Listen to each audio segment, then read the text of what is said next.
والعاقبة للمتقين والصلاة والسلام على أشرف الأنبياء والمرسلين الصلاة والسلام عليك سيدي يا رسول الله الصلاة والسلام عليك سيدي يا حبيب الله الصلاة والسلام عليك سيدي يا نبي الله الصلاة والسلام عليك سيدي يا شفيع المذنبين وعلى آلك وأصحابك سيدي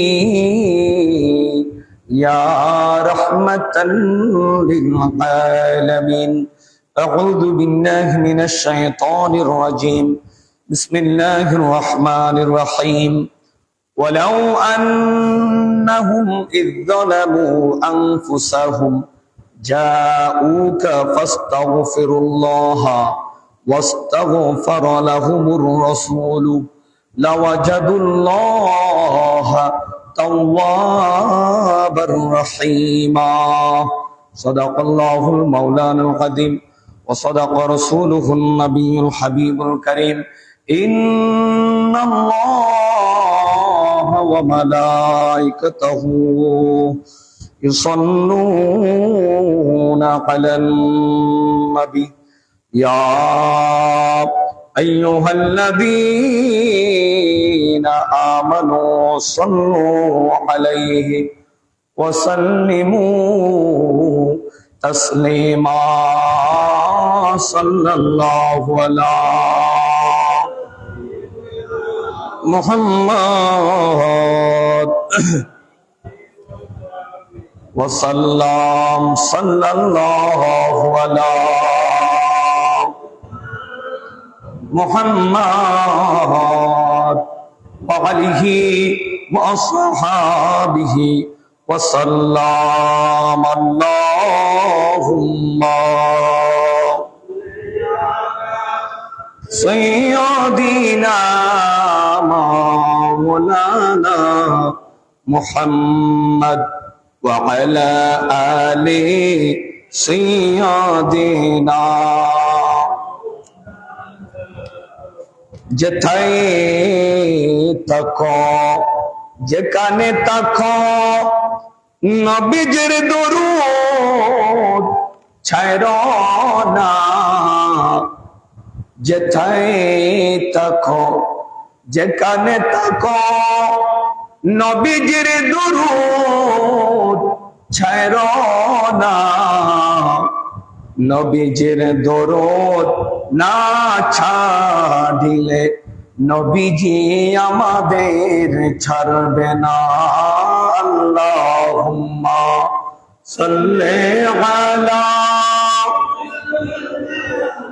মাওলানা মুহাম্মদ ওয়া আলা আলি সাইয়্যিদিনা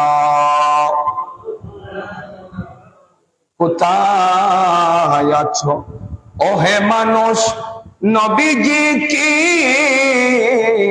চিনেনি না আমাদের জন্য কান্দেন নবী শুয়ে সোনার মদিনা আল্লাহুম্মা সাইয়্যিদিনা মাওলানা মুহাম্মদ وعلى آله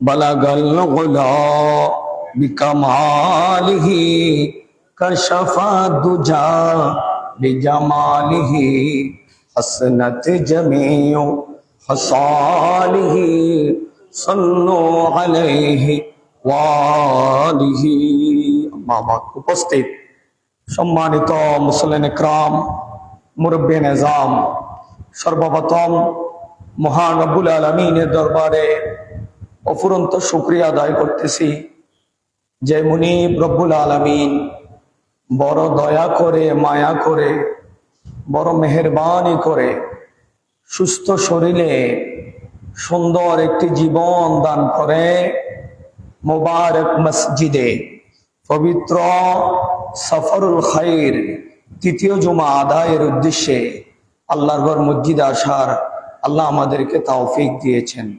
মুনিবের দরবারে উচ্চ আওয়াজে বলুন আলহামদুলিল্লাহ। এতক্ষণ পর্যন্ত যে দরুদ ও সালাম আপনি আমি পড়েছি মহব্বতে, যা সওয়াব আমার আল্লাহ আমাদের জন্য বাজেট করেছেন, লক্ষ কোটি বৃদ্ধি করে প্যারা নবীজির দরবার মদিনে মুনাওয়ারা রোজ আকদসে পৌঁছে দিক, আমিন। সম্মানিত হাজরিন, আজকে পবিত্র সফরুল খাইর তৃতীয় জুমা। বরকতান কোরআনে পাক থেকে একটি আয়াতে কারিমা তেলাওয়াত করেছি, সূরাতুন নিসা ৬৪ নম্বর আয়াত। এই আয়াতের মধ্যে আল্লাহ রাব্বুল আলামিন রাসূল পাক সাল্লাল্লাহু তাআলা আলাইহি ওয়াসাল্লামের কাছে উম্মতকে যাওয়ার জন্য, রাসূলের কাছে গিয়ে ক্ষমা চাওয়ার জন্য উম্মত যখন নবীজির কাছে যাবে, নবীজিও যখন উম্মতের পক্ষ হয়ে আল্লাহর কাছে শাফাআত করবে, মাপ চাইবে, আল্লাহ তখন আল্লাহকে উম্মত তওবাকারী হিসেবে পাবে। এটা হচ্ছে মূল কথা। আল্লাহ বলেন, আল্লামা ইবনে নাবাত আলাইহির রাহমা আজকের খুতবা শরীফে বরকতান এই আয়াতে কারিমা নিয়ে এসেছেন, আমি গুনাহগার তেলাওয়াত করেছি। দেখুন, আল্লাহ বলেন, বিসমিল্লাহির রহমানির রহিম, ওয়ালাউ আন্নাহুম ইয যালামু আনফুসাহুম। বান্দা যখন গুনাহ করে, নিজে লোকেরা যখন নিজেরা কি করে গুনাহ করে তারা যখন যায় অথবা যখন আসে আপনি নবীর কাছে, সুবহানাল্লাহ বলুন। বান্দা গুনাহ করে, গুনাহ করার পর হে রাসূল আপনি নবীর কাছে যখন তারা আসে,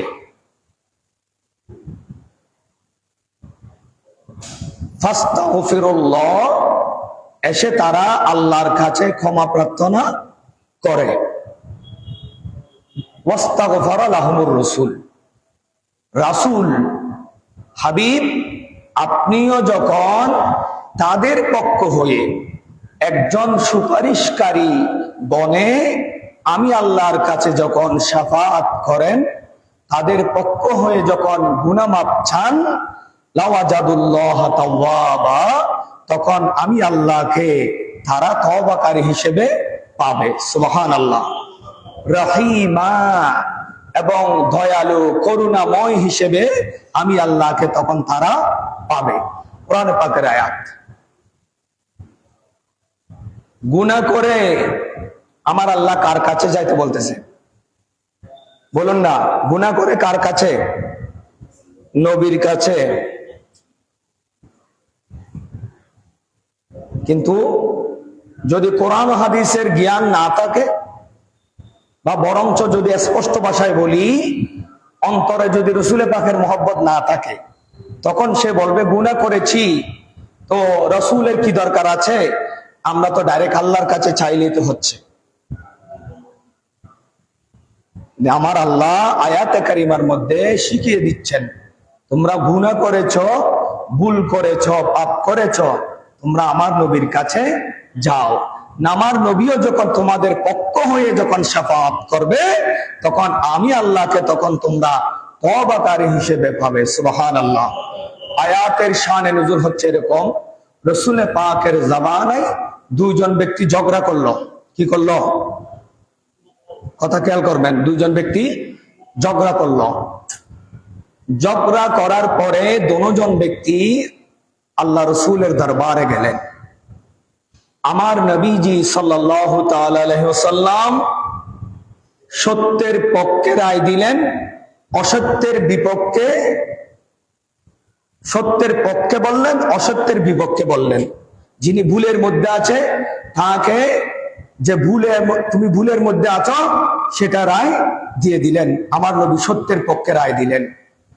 এই বিচার থেকে, এই রায় থেকে একজন আমার নবীর রায়কে মেনে নিল, যার পক্ষে রায় হয়েছে সে মেনে নিল।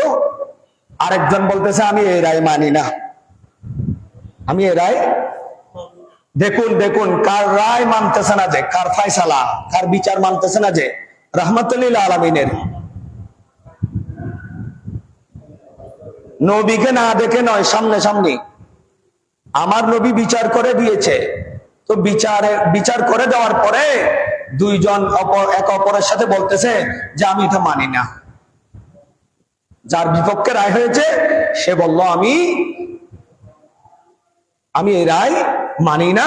তখন অপরজন বলল ঠিক আছে, তুমি যখন আমার নবীর রায় মানতেছো না, তাহলে তুমি কি চাও?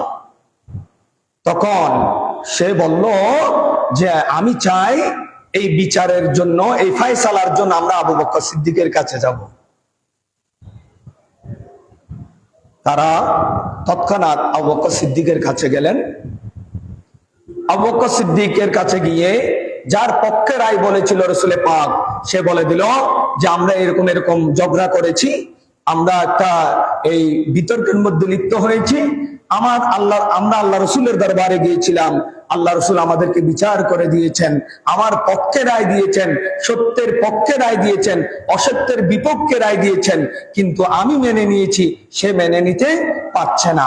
তখন এই কথাগুলো শুনে আবু বকর সিদ্দিক বলল, তোমাদের সমাধান হচ্ছে আমারও কথা একই, আল্লাহ রসুল যেটা রায় দিয়েছে সেটা তোমরা মেনে নাও। সুবহানাল্লাহ। আবু বকর সিদ্দিক নতুন করে কোনো ফয়সালা দেবার, আবু বকর সিদ্দিক বললেন আমার নবী যে রায় দিয়েছে তোমরা সেটা মেনে নাও। সুবহানাল্লাহ বলুন। তাহলে ফয়সালা কয়বার হয়েছে? দুইবার। একবার রাসূল পাকের কাছ থেকে এবং আরেকবার সিদ্দিক আকবরের কাছ থেকে। সুবহানাল্লাহ। দুইবারের পরও বেঈমান, সে মানতে রাজি না। তাকে আবার বলল আমি এটা মানি না, আবু বকর সিদ্দিকের রায়ও আমি মানি না। নাউজুবিল্লাহ বলেন না। সে মানতে রাজি না। তৃতীয়বার সে কি বলল যে ঠিক আছে, এই রায়ের জন্য আমরা ফারুক আজমের কাছে যাব। গরম ফাটি হওয়া হন ফাটি, গরম ফাটির হাসা যাই, ফারুক আজমের কাছে আমরা যাব এই রায়ের জন্য। ফারুক আজম রাদিয়াল্লাহু তাআলা আনহুর কাছে গেলেন। ওই সত্যের পক্ষে যে আমার নবী রায় দিয়েছিলেন, অসত্যের বিপক্ষে রায় দিয়েছিলেন, সত্যের পক্ষে যিনি ছিলেন সব কিছু খুলে বললেন, ও ফারুক আজম, আমরা এরকম ভুলের মধ্যে ছিলাম, আমরা একটা ঝগড়ার মধ্যে লিপ্ত হয়েছি, আল্লাহ রসুল বিচার করে দিয়েছে, সে আমার নবীর বিচার মানতে রাজি না। আবু বকর সিদ্দিক বিচার করে দিয়েছে, সেটাও সে মানতে রাজি না। অবশেষে সে রাজি হলো আপনার কাছে আসতে। দেখুন, 3 নাম্বার বিচারের তারা যখন গেলেন, ফারুক আজম বলল তুমি যা বলেছ সবকিছু কি সত্য? দোনোজন বলল জি সত্য। কোনো কথা না বলে ফারুক আজম রাদিয়াল্লাহু তাআলা আনহু ঘরের ভিতরে গেলেন এবং আসলেন। গেলেন আর আসলেন, খালি চলে আসলেন না, না না, তরবারি নিয়ে আসলেন। বলুন না সুবহানাল্লাহ বলুন। আল্লাহ রসুলের রায় মেনে নেবে না, আমার নবীর ফয়সালা মেনে নিবে না। সিদ্দিক আকবর খলিফাতুর রাসূল, আবু বকর সিদ্দিকের রায় তুমি মেনে নেবে না, আমি ফারুক আজমের কাছে আসছো, কেমন ব্যক্তিদেরকে ফেলে তুমি কার কাছে আসছো? এত কিছু বলার দরকার নাই, শুধু বলতে চেয়েছি কি হয়েছিল, শুনতে চেয়েছি, তাই সব কিছু শোনার পরে কোনো কিছু না বলে একেবারে ডাইরেক্ট ঘর থেকে গিয়ে তরবারি এনে তাকে শিরশ্ছেদ করে দিলেন। সুবহানাল্লাহ। তাকে কি করে দিলেন? একেবারে জাহান্নামে পাঠিয়ে দিলেন। নাউজুবিল্লাহ, জাহান্নামে পাঠিয়ে দিলেন তাকে। ফারুক আজম রাদিয়াল্লাহু তাআলা আনহু। দেখুন, এই ঘটনাটি থেকে, এই কোরআনের আয়াতের এটা শানে নজুল, রাসূল পাকের রায় মেনে নেওয়া, আমার নবীকে না মানা, নবীজির রায় মেনে না নেওয়া, নবীজির রায় মানি সেটা আল্লাহর ফয়সালা। সুবহানাল্লাহ। আমার নবীর বিচার যেখানে হয়ে গিয়েছে, বিচার যেখানে নবীজি করে দিয়েছেন, সেখানে সেটা বুঝতে হবে এটা আল্লাহর বিচার ছিল, এটা আল্লাহর বিচার। এই যে আল্লাহ রসুলের শানে বেয়াদবি, তাদেরকে আসলে কোরআন হাদিস মতে যদি ইসলামিক বিচার হয়, রসুলের পাকের শানে বেয়াদবি করা, এটার বিচার হচ্ছে ওয়াজিবুল কতল, ওয়াজিবুল কতল। রসুলের পাকের শানে বেয়াদবি করার শাস্তি হচ্ছে কি? ওয়াজিবুল কতল। আকাবেররা এগুলো বলে থাকে, কিন্তু আমাদের দেশে এগুলো এখন বিশ্বের মধ্যেই বিচার রসুলের পাকের শানে অযথা মানুষ বেয়াদবি করে যাচ্ছে। মুনাফিকরা, এজিদিরা, যারা বাতিল রসুলের পাকের মহব্বত যাদের অন্তরে নাই, তারা বেয়াদবি গুলো করে যাচ্ছে, কিন্তু শাস্তি নাই। কিন্তু এগুলো তো রাষ্ট্রীয়ভাবে করা দরকার ছিল, যেটা ফারুক আজম করেছেন। আমার নবীর কাছে যায় নাই অনুমতি নেওয়ার জন্য, ইয়া রাসূলুল্লাহ আপনার বিচার মানে নাই, তাকে শেষ করে দেব, সেটাও বলার দরকার নাই। আবু বকর সিদ্দিকের বিচার মানেনি, তার কাছে যাব, আপনার বিচার মানেনি, তাকে কি শেষ করে দেব, সেই কথাগুলো বলার দরকার, সময় দেওয়ার কোনো সুযোগ নাই। আল্লাহ রসুলের শানে বেয়াদবি করেছে, তরবারি এনে ডাইরেক্ট কতল করে দিলাম, জাহান্নামে পাঠিয়ে দিলাম। তো আয়াতের মধ্যে আমার আল্লাহ বলছেন, বান্দা গুনাহ করবে, গুনাহ করে যাউকা, আপনি নবীর কাছে তারা আসবে, ফাস্তাগফিরুল্লাহ, আল্লাহর কাছে ক্ষমা চাওয়ার জন্য, ওয়াস্তাগফার লাহুমুর রাসূল, আপনি নবীও যদি আপনার সেই উম্মতদের পক্ষে যদি একটু যদি সুপারিশ করে দেন, তাওয়াবার রহিমা, আমি আল্লাহকে তারা তওবাকারী করুণাময় হিসেবে তারা পাবে। সুবহানাল্লাহ। দেখুন আমার নবীর সাহাবায়ে কেরামের যুগে, আমি হাদিস শরীফ থেকে বলবো, কথাগুলো এমনি কথা বলা, হাদিসে পড়েছি আর পড়ে এসে বলতেছি, আর ডাইরেক্ট কিতাব থেকে বলা, এগুলোর মধ্যে বেশ কম আছে। এগুলোর মধ্যে কি আছে? বেশ কম আছে। রসুলের পাকের শানে কথা বললে অনেকে আসলে মানতে চায় না, কারণ তার অন্তরে রসুলের পাকের মহব্বত নাই। দেখুন মিশকাত শরীফ, মিশকাত শরীফ প্রত্যেক আকীদা যারা মূল কিতাব পড়েন, মাদ্রাসায় যারা পড়ান, কওমি বলুন, আহলে সুন্নাত ওয়াল জামাত বলুন, আলিয়া বলুন, সকলে কিতাবগুলো ক্লাসের মধ্যে পড়ায়। এগুলো পরিবর্তন করার সুযোগ নাই, কিন্তু তারপরেও বর্তমানে পরিবর্তন করে ফেলতেছে। জালালউদ্দিন সুয়ুতী তাফসীরে জালালাইন মূল খণ্ডকে পরিবর্তন করে ফেলতেছে, এখন সাদা একটা বের হয়েছে। ওই দিন আমাদের আলামিন বাড়িয়ার আব্দুল আজিজ আনোয়ারি শাহ হুজুর এগুলো দেখাই দিছে। কারণ এখানে যেখানে যেখানে রসুলের পাকের শান আছে, তারা চায়, একদল চায়, এগুলোকে আস্তে আস্তে করে যদি মুছে দেওয়া যায়, আগামী যারা ভবিষ্যৎ আমাদের পরে যারা দুনিয়ার জমিনে আসবে, কিতাবগুলো পড়বে, তারা তো রসুলের পাকের শানে বেয়াদবি শিখবে। আমার নবীর যেই বর্ণনাগুলো, যে সানাখানিগুলো আমার নবীর পক্ষে আল্লাহ রসুল যে হাদিস শরীফে বর্ণনা করেছেন, এগুলো তারা আসলে মুছে ফেলতে চায়। দেখুন লম্বা একটা হাদিস, মূল কিতাব 69 নম্বর পৃষ্ঠা, সাহাবে মিশকাতের হাদিস নাম্বার 716। এই হাদিসটা খেয়াল করুন। ওয়ান তালক ইবনে আলী, সবাই বলি রাদিয়াল্লাহু তাআলা আনহু, তিনি বলেন, খরজনা ওয়াফদান ইলা রাসূলিল্লাহি সাল্লাল্লাহু তাআলা আলাইহি ওয়াসাল্লাম, আমরা, তালক ইবনে আলী বলছেন, আমার গোত্রের পক্ষ থেকে আমি তালক ইবনে আলী সহ আমার গোত্রের কতিপয় লোকেরা আমরা রাসূলের পাকের দরবারে গেলাম। সুবহানাল্লাহ বলুন। তাহলে বোঝা যাচ্ছে অনেক দূর থেকে এসেছেন। এটা বুঝতে পারবেন দূর থেকে এসেছেন কিনা পরে এই হাদিসের মধ্যে আসতেছে।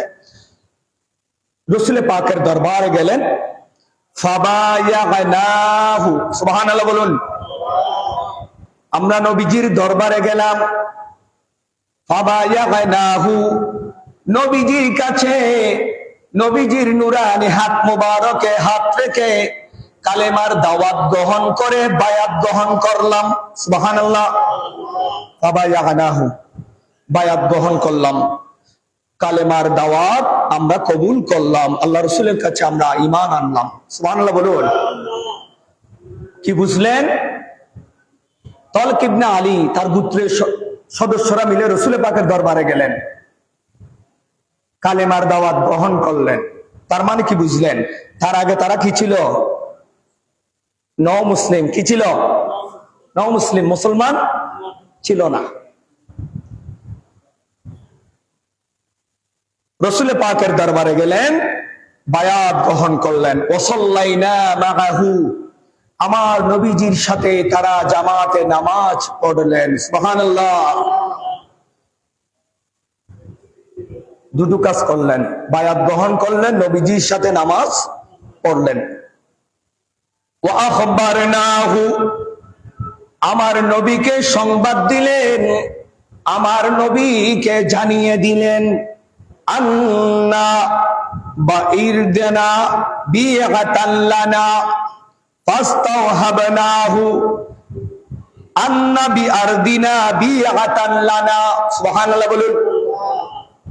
নবীজিকে বললেন, বায়াত গ্রহণ করার পর, নামাজ পড়ার পরে আমার নবীকে বললেন, ইয়া রাসূলুল্লাহ, অনেক দূর থেকে এসেছি, আমাদের বাড়ির মধ্যে, আমাদের আঙ্গিনায়, আমাদের উঠানের আঙ্গিনায় একটি গির্জা আছে। কি আছে? তাহলে তলক ইবনে আলী খ্রিস্টান ছিলেন, মুসলমান হওয়ার আগে কি ছিলেন? খ্রিস্টানদের গির্জা বলুন না, খ্রিস্টানদের কি? হিন্দুদের মন্দির। হিন্দুদের কি?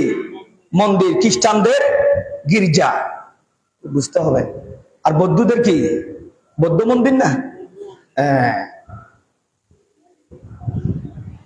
ইয়া রাসূলুল্লাহ, আমাদের একটি গির্জা আছে, আমাদের পার্শ্ববর্তী একটি গির্জা আছে, যেই গির্জার মধ্যে আমরা যখন খ্রিস্টান ছিলাম, খ্রিস্টানদের যেই ধর্মীয় কার্যকলাপ গুলো আছে, আমরা সেই গির্জার মধ্যে সেগুলো করতাম।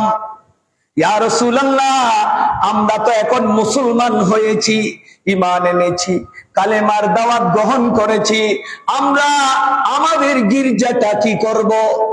আমাদের গির্জাটা কি করব? একটি পরামর্শের জন্য তারা আসলেন। ইয়া রাসূলুল্লাহ, আমরা কি সেই গির্জাটা ভেঙে ভেঙে একটু ঠিক করব? এটা কি ভেঙে ফেলে দিব, নাকি একেবারে চিহ্ন সহ মুছে দেব?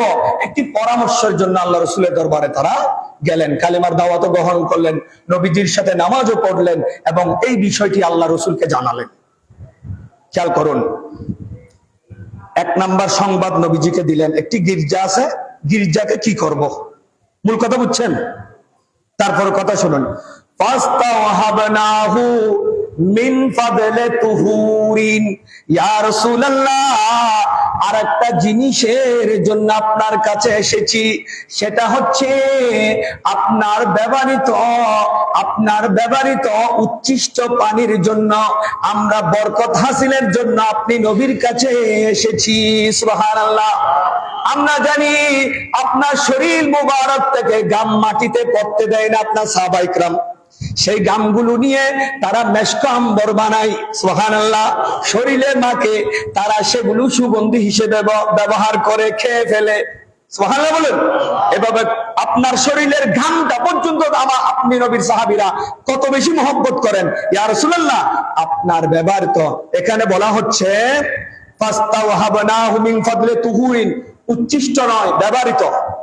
খেয়াল করুন দুটো কথা। ব্যবহৃত পানি হচ্ছে যে উজু করার পরে বা গোসল করার পরে যেটা থাকে সেটা ব্যবহৃত, এটা ব্যবহার করে ফেলেছি। আর উচ্ছিষ্ট পানি ব্যবহার না, উজু করতে গেলাম এক বদনা পানি নিয়ে, অর্ধেক পানি দিয়ে উজুর কাজ ছেড়ে ফেলছি, আর অর্ধেক বাকি আছে, সেটা কেবল উচ্ছিষ্ট, উজু করার পরে বাঁচছে যে, সেটা ব্যবহৃত নয়। এখন আল্লাহর নবীর সাহাবীরা তলক ইবনে আলী বলছে আপনার ব্যবহৃত পানি লাগবে যে। সুবহানাল্লাহ বলুন। ইয়া রাসূলুল্লাহ, উজু করে বেঁচে গিয়েছে এমন পানি নয়, উজু করার পরে আপনার উজু করার যেই ব্যবহৃত পানি, সেই পানিগুলো থেকে বরকত হাসিলের জন্য আপনি নবী যদি পারেন আমাদের জন্য কিছু বরকতান পানি দিয়েন। সুবহানাল্লাহ। ফাস্তাওহাবনাহু মিন ফাদলি তুহুরিন। সুবহানাল্লাহ বলুন। আপনি নবীর ব্যবহৃত পানি। আচ্ছা ওয়া আন নবী সাহাবী ওলা আন নবীর খ্যাঙ্গুরি মোহাম্মদ বুঝি আর হারা খিরির হাদিসি হড়ে নিবে নয় ইবের সনদ সন এ হাদিস ইবে তো দয়ফ হাদিস ন। ইমাম নাসাই হাদিস ইবে বর্ণনা করছে রাওয়াহুন নাসাই। সাহাবে মেশকাত বর্ণনা করছে। সুবহানাল্লাহ বলুন। আপনি নবীর ব্যবহৃত পানিগুলো দিবেন। ফাদাগা বিমাইন, তাদের কথাগুলো তারা বলে গেল আল্লাহর নবীর সামনে। হাদিস খেয়াল করুন। ফাদাগা, আমার নবী ডাক দিলেন, যে কোন একজনকে ডাক দিলেন। বিমাইন, আমি নবীর জন্য পানি নিয়ে এসো। সুবহানাল্লাহ বলুন। আচ্ছা, তারা যে প্রথম অভিযোগ করেছিল গির্জাটা কি করবে, আমার নবী সেটার পরামর্শ এখনো দিয়েছে? এখনো দেয় নাই। তাদের কথাটি বলার পরে আবার বলেছে আপনি নবীর একটু ব্যবহৃত উজুর পানি আমাদের জন্য বরকত রাখবেন, সে উজুর পানি থেকে আমরা বরকত হাসিল করব। সুবহানাল্লাহ।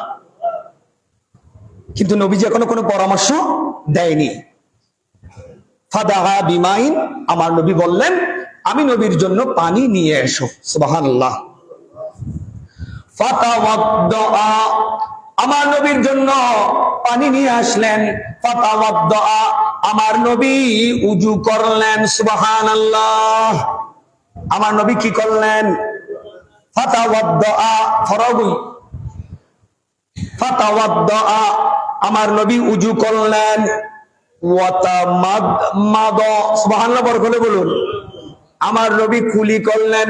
সুবহানাল্লাহ। সুম্মা সাব্বাহা লানা ফি ইদাওয়াতিন, সুবহানাল্লাহ। আমার নবী কুলি করলেন, তাদের জন্য কুলির পানিগুলো একটি পাত্রের মধ্যে ভরে দিলেন। সুবহানাল্লাহ। কুলির পানিগুলো একটি পাত্রের মধ্যে ভরে দিলেন। সুবহানাল্লাহ। আচ্ছা বা অনায় যদি কুলি করি পানি দি আর উজুর পানি ফাটনা অপবিত্র, পবিত্র না পবিত্র? আর উজুর পানি, রসুল পাকের উজুর পানি ইয়ে নাই বুঝি পড়ে হাদিসে থর রসুল পাকের উজুর পানি পবিত্র না পবিত্র? আচ্ছা কুলির পানি হইলি কেউ রে কেউ উজু করি যে ফাঁসি দিবই, কুলির পানি একখানে করে গান লেগিছে নফারজি তারা মারি লেবেলে তোর কুলির পানি কার গাত ফেললো এক মাদান হজ্জে বুঝি ইয়া রসুল পাকের হাসে গেই যে উজুর পানির লাই বরকত হাসিল করি বেললাই আন নবী কুলির পানি ডালি দি। সুবহানাল্লাহ। হাত দুইরে পানি ন, পা মুবারক দুইরে পানি ন, মাসা মাসা গজ্জিতে পানি ন, মুখ দিয়ে পানি ন, আমার নবী ডাইরেক্ট কুলি মুবারক করে কুলি মুবারকের পানি আমার নবী তাদের জন্য পাত্রের মধ্যে ভরে দিলেন। সুবহানাল্লাহ। খেয়াল করুন। ও আমার না, এবার আমার নবী নির্দেশ দিলেন, আদেশ করলেন। ফাকালা, ও তালক ইবনে আলী, তোমার গোত্র সহ উখরিজু, তোমরা বের হয়ে যাও, তোমরা চলে যাও, এই পানিগুলো নিয়ে তোমরা চলে যাও। ফাইদা আতাইতুম আরদিকুম ফাকসিরু বিআতিকুম ওয়াংদিহু মাকানাহা বিহাদাল মায়ে। আমার নবী পরামর্শ দিলেন তোমরা বের হয়ে যাও, আমি নবীর কুলির পানিগুলো নিয়ে তোমরা চলে যাও। বের হয়ে যাও মানে চলে যাও, তোমরা এখন যেতে পারবে। তোমাদেরকে পরামর্শ দিচ্ছি, তোমাদের উঠানের আঙ্গিনায় যে গির্জা আছে, আগে খ্রিস্টান ছিলে যার কারণে গির্জা ছিল, সেই গির্জাটা তোমরা ভেঙে ফেলবে। আর ব্যাখ্যা হচ্ছে ভেঙে ফেলবে না, ওই গির্জাটা বরাবর ঠিক থাকবে। সামনে যে মেহরাব আছে, যেটা মেহরাব সেটা ছিল এক বর্ণনায় আছে সেটা ছিল মাকদাসের দিকে, মসজিদে মাকদাস বাইতুল মুকাদ্দাসের দিকে। আমার নবী বলেছেন তোমরা সেটাকে হারামাইনের দিকে ফিরাই দিবে। এটাকে ভেঙে কোন দিকে? হারামাইনের দিকে ফিরাই দিবে। অথবা সেটাকে ভেঙে আমার নবী বলছেন ওয়াত্তাখিযুহা মাসজিদান, সেই স্থানে গির্জার স্থানে একটি মসজিদ নির্মাণ করবে। সুবহানাল্লাহ বলুন। ওয়াত্তাখিদুহা মাসজিদান। এই কথাগুলো আমার নবী বললেন, তোমরা চলে যাও এই কুলি মোবারকের পানিগুলো নিয়ে গির্জাটা ভেঙে ফেলিও, সেই স্থানে একটি মসজিদ বানাইও।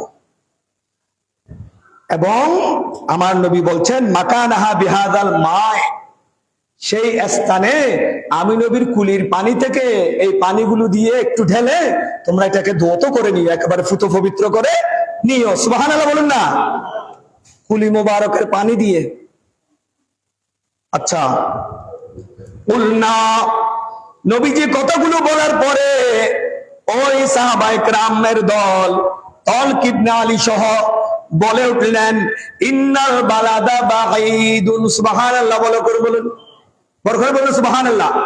ইয়া রাসূলুল্লাহ, অনেক দূর থেকে এসেছি, অনেক দূর থেকে এসেছি, আমাদের গ্রাম আমাদের বাড়ি অনেক দূরে। ওয়াল হাররা শাদীদান। সুবহানাল্লাহ বলুন, ওয়াল হাররা শাদীদুন। ইয়া রাসূলুল্লাহ, অনেক দূর থেকে এসেছি, আবার তো গরমের মৌসুম। আবার কিসের মৌসুম? তারা বলছে নবীজির দরবারে আরজি জানাচ্ছে, ইয়া রাসূলুল্লাহ, অনেক দূর থেকে এসেছি, আবার গরমের মৌসুম। ওয়াল হাররা শাদীদান, গরম পড়তেছে প্রচন্ড। ওয়াল মাউ ইউনশাফু, ইয়া রাসূলুল্লাহ, আপনি নবী যে বরকত দিয়েছেন আমাদের জন্য, যে কুলির পানি দিয়েছেন, সেটা তো শুকাই যাবে, যেতে যেতে শুকাই যাবে। সুবহানাল্লাহ করে বলুন না। ওয়াল মাউ ইউনশাফু, ইয়া রাসূলুল্লাহ, আপনি নবীর কুলির বরকতের পানিগুলো যেতে যেতে শুকাই যাবে, কারণ বাড়ি অনেক দূরে, প্রচন্ড গরম। এই গরমের মধ্যে সামান্য কুলির পানি। আচ্ছা দেখুন না, আপনি আমি কুলি করি না, তো কুলির মধ্যে পানি থাকলে আর কতটুকু থাকে, কতটুকু পারি আর কুলির মধ্যে নিতে। তারা চিন্তা করতেছে, হাই হাই হাই, অনেক দূর থেকে এসেছি আমার নবীর কাছ থেকে বরকত নেওয়ার জন্য, এই বরকত যদি যাইতে যাইতে শুকাই যায়, আর এসে ফায়দা কি হলো? শুধু কালেমা ঈমানটা নিয়ে যেতে পারবো, নবীজির বরকতটার সাথে নিয়ে যেতে পারবো না। এই পানিগুলো নিয়ে আমরা ব্যবহার করব, হ্যাঁ, এটাকে আমরা যত্ন করে রেখে দেব, যেমন করে রাখার দরকার। আমার নবী বললেন, তাদের চিন্তাধারা আমার নবী বুঝতে পারলেন, তাদের পেরেশানি আমার নবী বুঝতে পারলেন। ফাকালা, নবীজি নির্দেশ দিলেন মুদ্দুহু মিনাল মা। সুবহানাল্লাহ। ও তলক ইবনে আলী, তুমি তোমার গোত্র মিলে আমি নবীর কুলির পানির সাথে আরো বহু পানি মিশ্রিত করে দিও। সুবহানাল্লাহ। এই কুলির পানির সাথে আরো অনেক প্রয়োজন, এক বালতি মিশাই দাও, এক বালতি মিশাই দাও, প্রয়োজনে গোড়া ফোর মিশাই দাও। সুবহানাল্লাহ না। কুলির পানির সাথে আরো পানি মিশাই দিও, বাস দিয়ে নিও। আর হয় না, হ্যাঁ, ও যে একটা বাস দিস, একখানা বাস দিয়ে রে দুধ পানি দিবে হয়েছে না। আবার তোমরা কুলির পানির সাথে আরো পানি মিশ্রিত করে নিও। তো আমার নবী বলে দিচ্ছেন, সাহাবায়ে কেরাম যখন মিশ্রিত করে নিবেন, তখন তাদের মধ্যে একটা চিন্তাধারা আসবে যে কুলির পানি সামান্য, এতগুলো পানি যখন মিশ্রিত করে দিলাম, তখন এটা তো যে বরকত ছিল সেটা থাকবে না, তাদের চিন্তার মধ্যে সেটা আসবে। সেজন্য আমার নবী বলে দিলেন, ফাইন্নাহু লা ইয়াজিদুহু ইল্লা তাইয়িবান।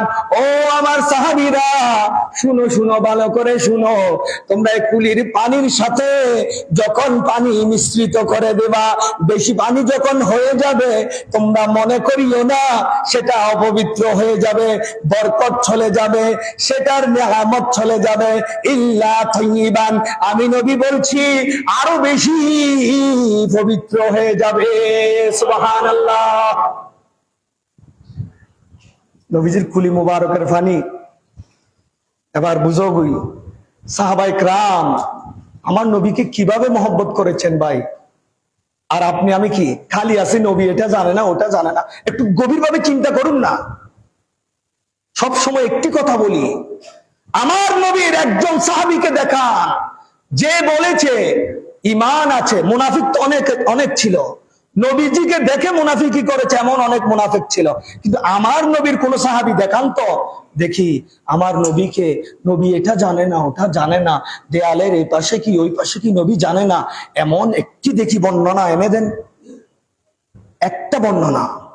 যা আবু বকর সিদ্দিককে দেখুন, নবী বলেছে আনতে, যা আছে নিয়ে এসো, সুলার ছাই পর্যন্ত নিয়ে এসেছে ভাই, সুবহানাল্লাহ বলুন না। এটা কোন ধরনের মহব্বত?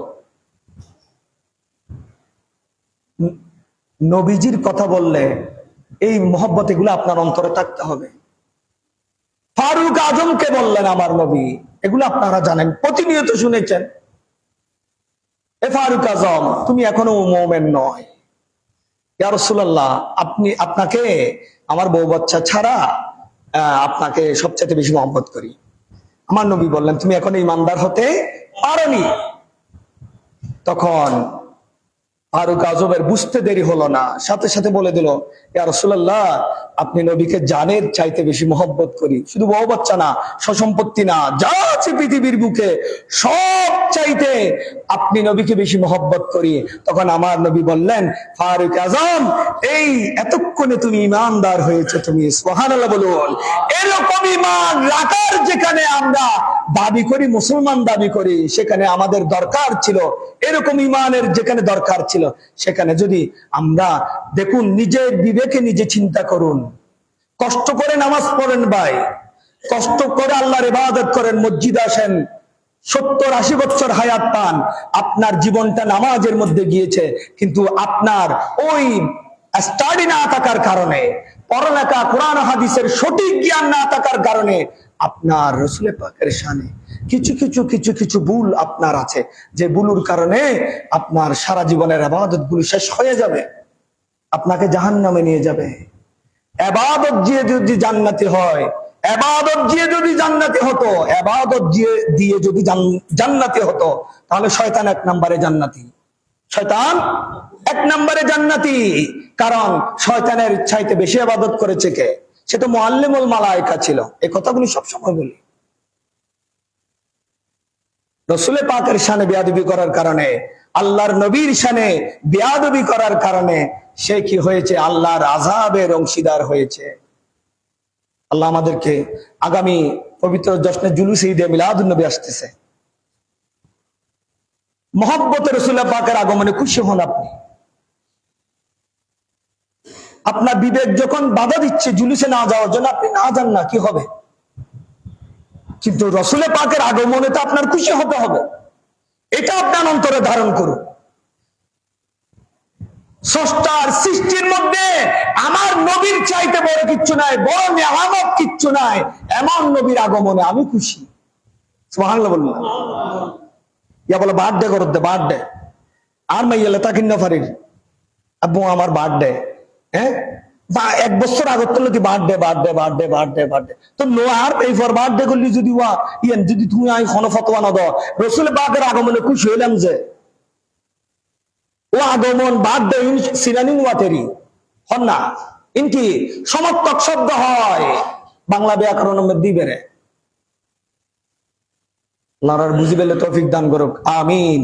এখন থেকে রবিউল আউয়াল মাসে আসলে আমরা যেন খুশি থাকি রাসূল পাকের আগমনে, সেই ঈমান, আমল, আকীদা আমাদের অন্তরে ধারণ করার তৌফিক দান করুক। আসসালামু আলাইকুম ওয়া রাহমাতুল্লাহি ওয়া বারাকাতুহু। একজন মানুষ ক্যান্সার আক্রান্ত।